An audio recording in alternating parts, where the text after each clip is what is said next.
I also thought that one issue that was interesting that I didn't exactly know how to cover in like just me like speaking face to face thing is the gendered assumptions about who's a top and who's a bottom reflecting what people will say in public regardless of what they actually do. Mm-hmm. Like someone who is very butch telling everyone that they're a top when they're not a top, you know? Like for like preservation of like a gendered understanding of like how sex is tied to gender. Mm-hmm. And I think like that's another way that like topping and bottoming becomes really complicated because what you say is not always what you do, you know? And there's like on that sense there's always that phrase, not always, but there's the phrase butch on the streets, femme in the sheets, which is like a whole other like can of worms, I guess, about like gendered assumptions is like the other side of it. Yeah, I read something interesting about that phrase the other day where someone was saying that like they had problems with it because they were like, oh, it assumes that like a butch person is always a top and that it's like not okay for them to be bottom, but they didn't talk at all about how like at the same token it assumes that like femme people are always bottoms. And so I like thought it was interesting that like even in this person who identifies as like a butch top is like just deconstructing this statement, but like not like pointing out the cracks in it, but at the same time not pointing out the fact that like there's the other side of it that like assumes that like femme identified people are always bottoms. I don't know. I also think that it is to be noted that like if you are a top or a bottom during partner sex or vanilla sex, you know, like you may like that might be a completely different dynamic than what happens if you do practice S&M. Like the ideas of top and bottom are not necessarily stationary across that either.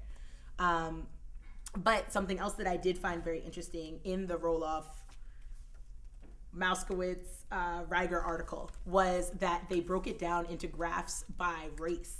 And then a whole different dynamic ensued, which I think was an interesting part of self-reporting.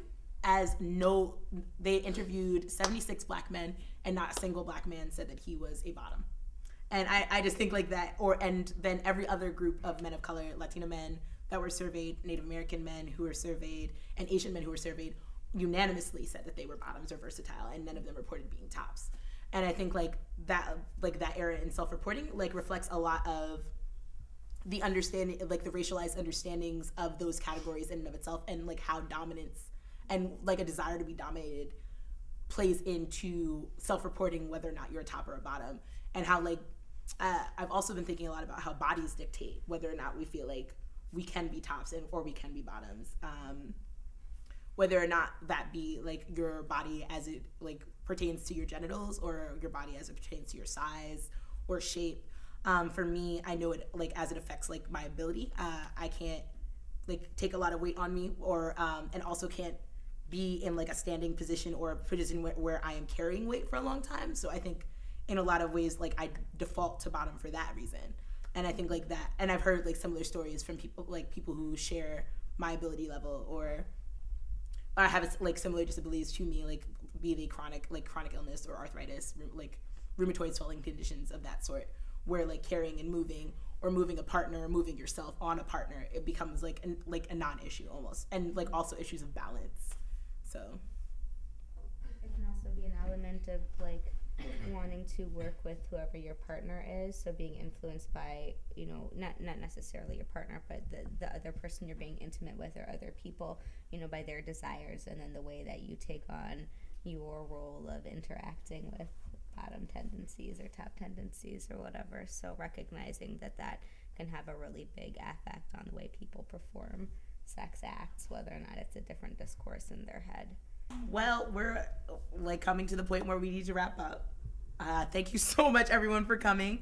If you have questions, comments, concerns, or complaints, please get at me at getwettv@gmail.com. If you can't spell it, I'm sorry for you. We'll also have a blog up in no time to receive questions and comments that way.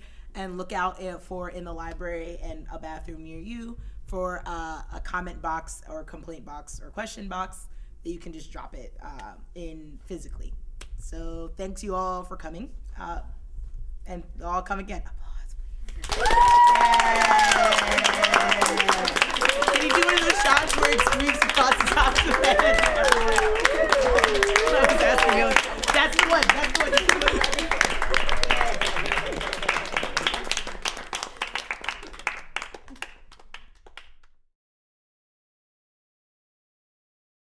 For more information about topping and bottoming, please consult The Whole Lesbian Sex Book by Felice Newman, or the topping book, the new topping book and the new bottoming book by Daisy Easton and Janet W. Hardy. And for more information about S&M topping and bottoming and issues pertaining to that, I would recommend Screw the Roses, Send Me the Thorns by Philip Miller.